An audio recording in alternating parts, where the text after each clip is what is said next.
And that's why I said I got stories for days. You know, How did he handle that time when he got kicked out of Guns N' Roses? Just mentally, to be around him. How did I he was handle right that? there. I was literally right there. 3, 2, 1. You're on the air. Welcome, everybody. Welcome, welcome, welcome. I am Steph. It's always good to see everybody. And make sure you do me a favor. Subscribe, hit the bell to be notified so you don't miss any other episodes. Also, there's a new feature I just found. You could join this channel. You could get access to membership perks, front row access, early access to new videos, join the live chat, get little emojis and this member only live chat. Just join right now. There's a button. You join and you could be more than a part of it. Your donations help the channel grow and grow and grow. But today I have an exclusive interview. I have a friend of mine. He just made big news and it's on Yahoo Entertainment. The link is down below. It's a 3-part story. His name is Jamie Adler. He has a story, sweet brother of mine, brother of drummer from Guns N' Roses, Steven Adler. It's breaking news. He has a story to share with you. It all starts now. As always, kids, you don't touch that dial.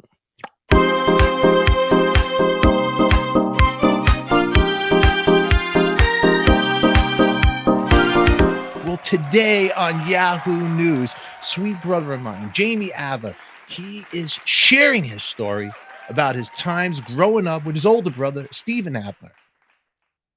Wait till you hear this one. We're going to give him a big round of applause. Everybody in the hot seat, coming in right now, fresh. It is Jamie Adler right here in the studio. Give him a round of applause. Jamie, welcome, man. Welcome, man. Welcome. You're in the hot seat, Jamie Adler. So, Jamie, congratulations. Your story's on Yahoo News. It's breaking news. Yahoo Entertainment. Links are down below. Sweet brother of Front mine. page of Yahoo. That's huge. That's huge. Huge, huge. Yeah. And listen, you're the first person I'm talking to about the story. The story just broke a few hours ago, and I wanted to give you the first interview because you're my brother. Like you're part of this whole story. You're literally these stories that I'm discussing on this Yahoo article. You're part of half of them, and I thought we could get on here and share this with your fans and the rest of the world who's ever going to watch this because Stefan ADIKA was a big part of Steven Adler's life and my life, and I just thought it would just make sense to share this with you first and Yeah. foremost. I've been working on getting the story. I've done about 10 interviews with the head writer from Yahoo over the last month. But right now, this is the most important thing to me. The story coming out, me being able to share my story with the entire world, the highs and the lows. I mean, the story, first of all, there's never been a story told like this before. No. And the highs and the lows, it, it's been very, very therapeutic for me. It's been an eye opener. I've learned so much about myself, about why I do the things that I do, and why I don't do the things that I should be doing. And while most kids were going to school playing sports, which I was doing up until 12 years old, and then one day my brother became the biggest rock star in the world, and I didn't want to go to school. I just wanted to hang out with my brother. I just wanted to be around that. It's just something about it. When I went to the show at the Roxy and I looked next to the Roxy at the rainbow across that little parking driveway at 12 years old, I said to myself, that's where I want to be. Yeah. The Yeah. girls in the mini skirts and just in the rock and roll and just the fun, the excess. I could feel it at 12 years old. I said, that's the life that I want to live. And these were the examples that I was raised with. So of course I'm going to hit bumps along the way and Yeah. I'm going to have my own issues happening. But I always kept my head up. I always stayed true to myself and, and, and I survived. I'm a real survivor. I'm alive to tell the story. It's just you don't know anything when you're 12. By the Yeah. time I'm 12 years old, I'm literally going to clubs with my parents, which I'm so glad that my parents were so cool that they thought that it was okay to bring me to the whiskey at 12 years old at midnight to go watch my brother perform. So I literally went to every Guns N' Roses show except for their very first show, which was Madame Wong's, and it was 21 and older. But I saw the second Guns N' Roses. I saw the third, the fourth. I was literally at every single one of those shows, and you know, it was crazy. It was incredible. You know, the only thing that sucks is that just as amazing as it was, it ended just that fast. Like, right, we finally got it going, and then I was like, okay, the ride is over.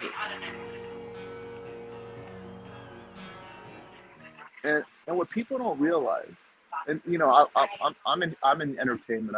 I've been working with artists ever since I was 15, and what people don't realize is all these artists out there that had that one hit or the two hits back in the 80s or the 90s, everyone, 99% of these artists, that's all they're doing is still trying to chase that hit again. We always just want to get right back on top, like, because if you were there one time, you think you could do it again, and you know. But that's the hardest thing. You can have one hit, but to have a second hit, that's almost impossible. And I just think, you know, by the time I was 15, my brother got kicked out of the band, and I was there when he got the phone call, and it's all in the story, it's all in the article. But I think, you know, from that point on, I just wanted to figure out a way how I could get my brother back on top. So I said, listen, I'm done. I don't care about school. I don't care about sports. Let me go into entertainment. Let me go be a manager. Let me manage groups. And that's really how I entered into managing, you know, into entertainment, because I just wanted to be there for my brother and try to help this guy since he lost everybody.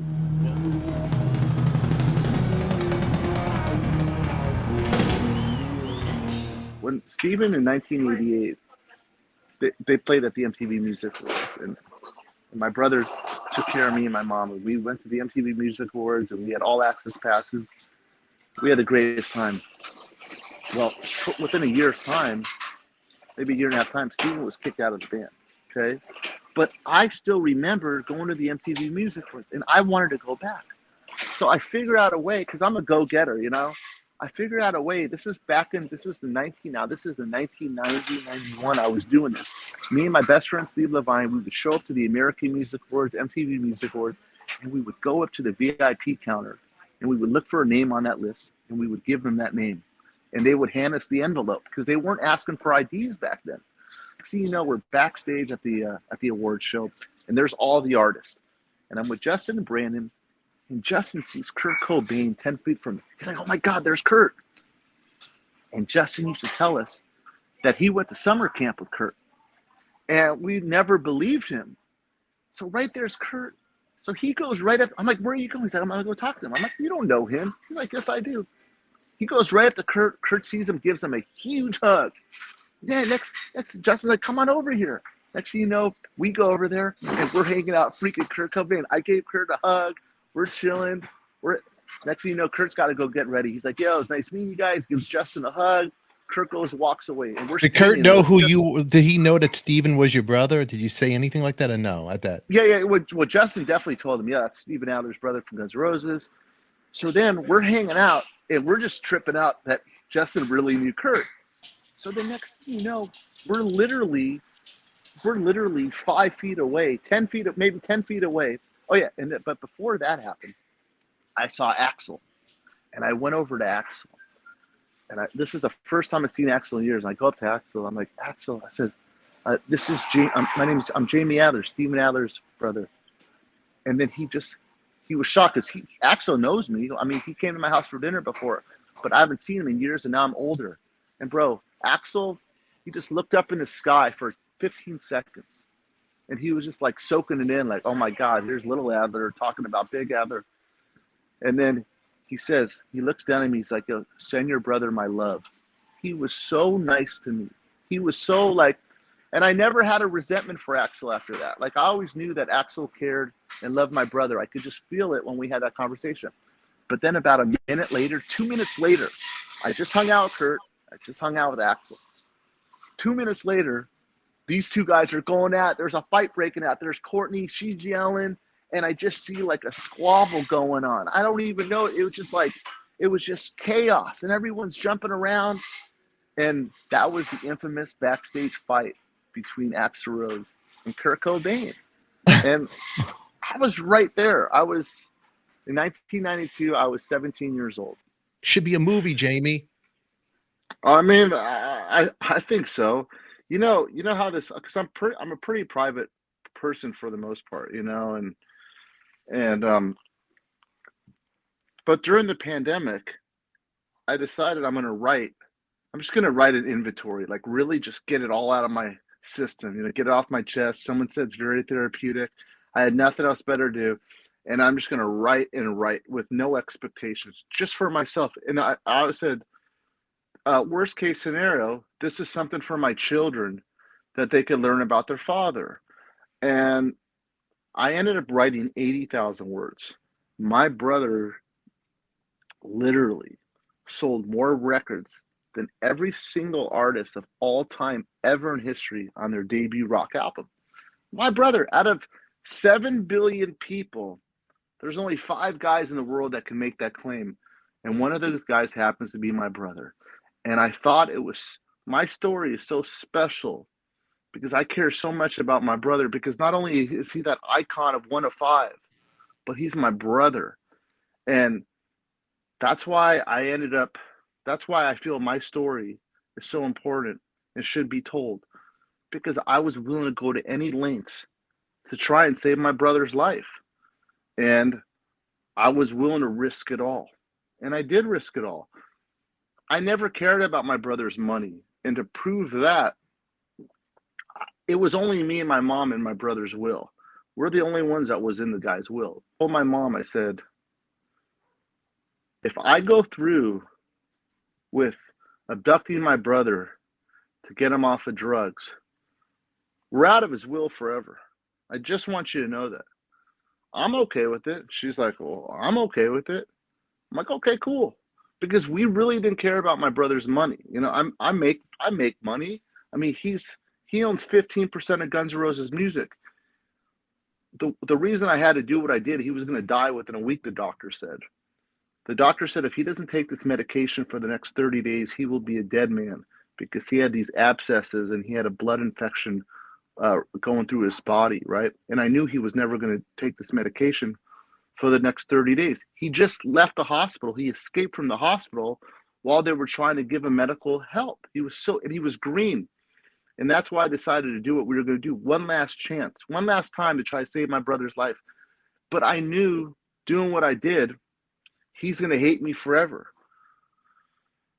And but I didn't care. I didn't care about his money. I just wanted to try to save his life, give him another opportunity, another chance at life. And that's what we did. And you know what? He said that it didn't work. I didn't help him. I've seen him say that in an interview before. Bullshit. The guy's still alive all these years later. And you know what? And you know this, Stefan, because you've been around. He never was a junkie again. My brother never was a crackhead again. He was never a meth head. He was never a heroin addict. It stopped the day before we did what we did. He never, still to this day, I mean, he might drink something, right? He might smoke something like a little weed or whatever, but he never went back to that hard stuff. Like, it's proven. Like, he never has. And I feel like I have to take a little responsibility for helping him get to that point by scared straight.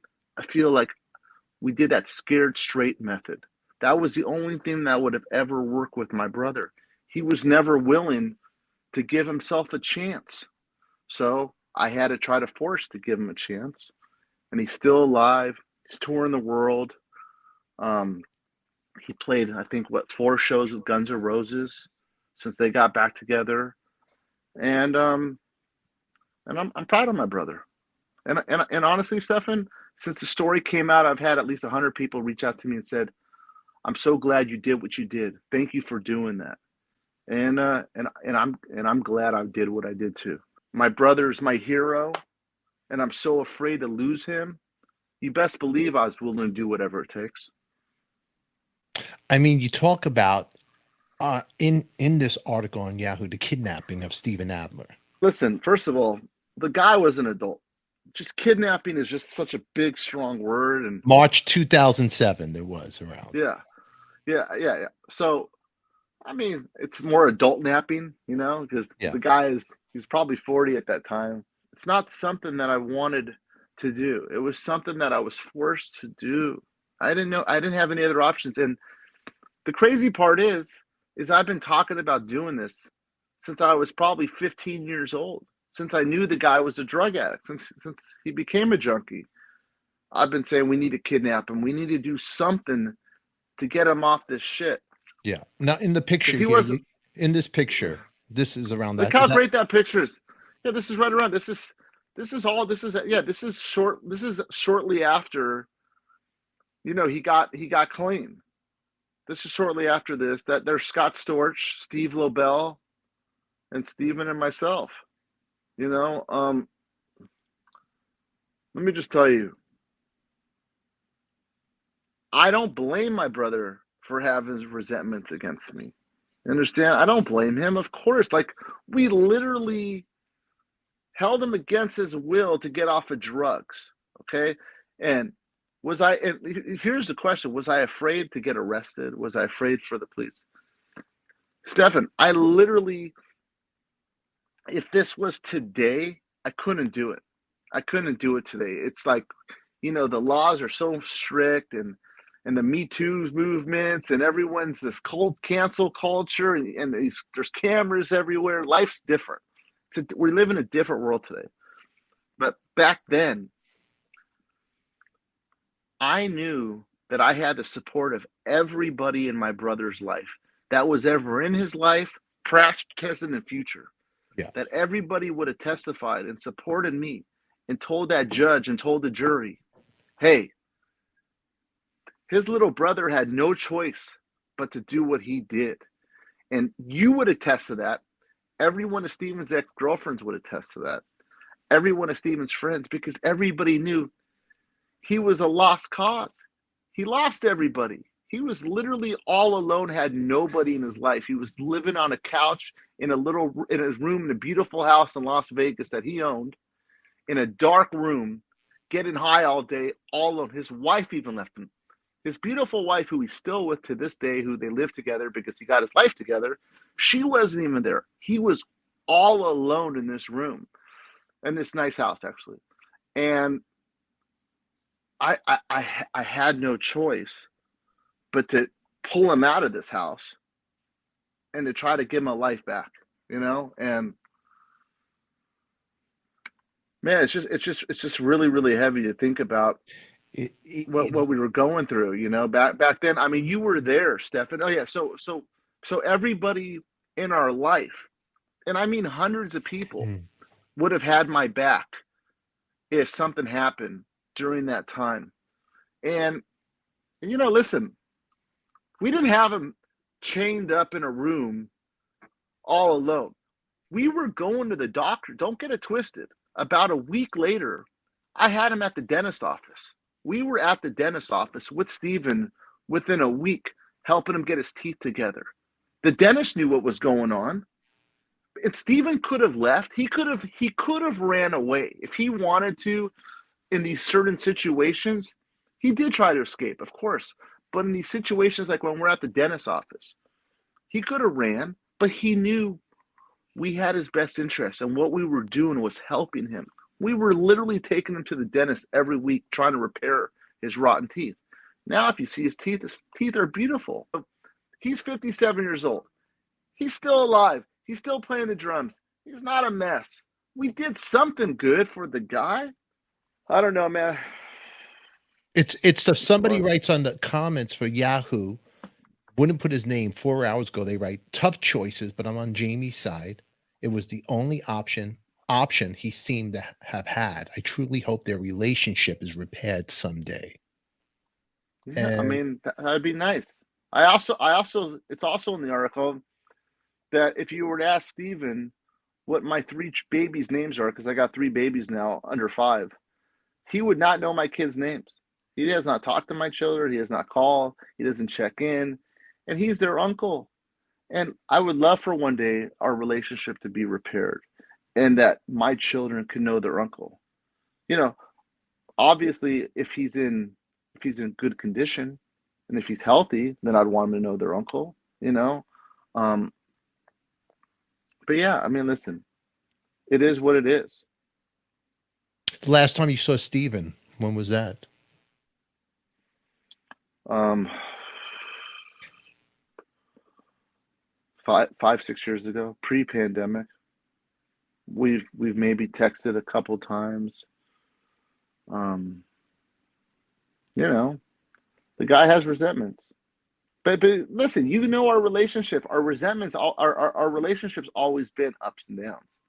That's my story. My story is Mm-hmm. ups and downs. And it's unfortunate. I've never once cut my brother off. I've never tried to you know, uh disown him. I mean, he's literally disowned his family several times, like in my lifetime, and I've never done that. I've always tried to be there for the guy. But that's just my story. It was never easy, Stefan. It's never been easy, but luckily I have thick skin. I have very, very thick skin that I can handle all this stuff. And it made me the person I am today, that I'm able to handle the artists that I work with. And I've had to deal with some crazy artists and some crazy situations, and I was able to walk through it. But if you could say something to him to get the resentment out of the way, what would you say to him? Not, what would I say? I just tell you I love you, Stephen. I love you. I know my brother loves me. It's fine. Listen, we're just not talking right now. I mean, I'm sure we'll talk one day again, but no matter what, here's one thing I'll tell you. My brother's not going to go out there and start talking trash about me or putting me down. We have that brother bond. Like, we're real brothers. I'm not saying nothing bad about. I would never say anything publicly bad about my brother. I will always have my brother's back and always fight for that guy. Just like when people run into him all the time at the airport, they call me up. I just saw your brother. They go over to him. Hey, I'm friends with Jamie. He never says anything bad about me. Oh, that's my brother. Yeah, I love my brother. To the public, that's how we are. We're going to be like that. But behind closed doors, no, we don't talk. We haven't been talking. You asked me that. Yeah, you talked to him. Like, dude, I haven't talked to him in years.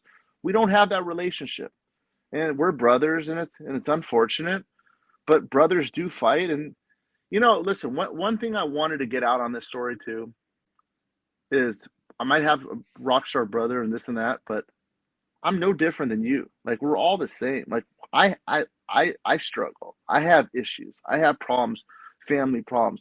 We don't talk. Uh, it's like I'm living a real life. It's not always cookies and cream. It's reality. It's not always going to be good. Like I said, if Steven was to really read this article, I think he would have a newfound love for me. I really do. I mean, I hope he reads it. I hope his wife reads it. She tells him how great it is, because I'm proud of it. And listen, another thing is this. My brother put out his book, My Appetite for Destruction. My mom put out her book, Sweet Child of Mine. Yeah. I'm not going to put out a book. I mean, I would love to put out a movie. That'd be incredible. But this is my book, this Yahoo story. This is my little story. They put out their stories. Now this is my side of the story, because my story needs to be told. And I think that my story is the real story, the behind the scenes. Everyone knows Steven's story. They all know it. They could Wikipedia him. He got kicked out of Guns N' Roses because he did drugs. Yeah, but I was witnessing all the shit behind the scenes. That's the story. Steven, how did Steven handle getting kicked out of Guns N' When it Roses? first happened, you remember that when it first happened? Just how did he mentally? I was handle right it? there. I was literally right there. Dude, he literally locked himself in a bathroom for the next years. Literally. Like, spend all day in the bathroom getting loaded. I mean, it was bad. I mean, it was really, really, really, really bad and sad. Um, Now, I talked about this in the article, and this story's never been told, but I did say how Guns N' Roses, they did call Steven back before Rock and Rio and says, hey, if you want to play Rio with us, you can. You just got to get sober. You just got to clean up your act. And I remember that happening. And I was so excited. I'm like, dude, the guy could come back. But this disease, this addiction, they say it's cunning and baffling. It's all of that, man, times 100. Because he could have had his old job back. That's all he wanted back. He just got to stop the shit. And he wasn't able to. I'm sure he wanted to, but heroin, drugs, it's stronger than money, stronger than success. And my brother fell victim to it. But he would have been given that, he was given that opportunity again. You know, and people don't know that. You're his brother. Just the last message we could say to him. I mean, listen, I love my brother more than anything. It's my brother. I'm happy he's playing, he's doing what he loves to do. You know, I wish we had a better relationship. You know, maybe one day we will, but I don't know any different. This is how our relationship is. Highs and lows. We're just happen to be in a low right now. And I just happen to be sharing my story for the first time. Well, Jamie, man, thanks for sharing the story. Everybody watching, go check out the article. Put your comments down below here. You did leave the article on one thing you said, and I know I did the right thing because my brother is still alive. Damn, it's all that matters. That's Nothing it. else matters at that point. That's it. All right. Jamie Adler, everybody, in the studio. All right, that's his story. You could find the story in the links down below. Sweet Brother, a story of siblings, drugs, and the world's biggest rock and roll band. Join the channel, get the membership perks. Remember, who loves you, baby? We do.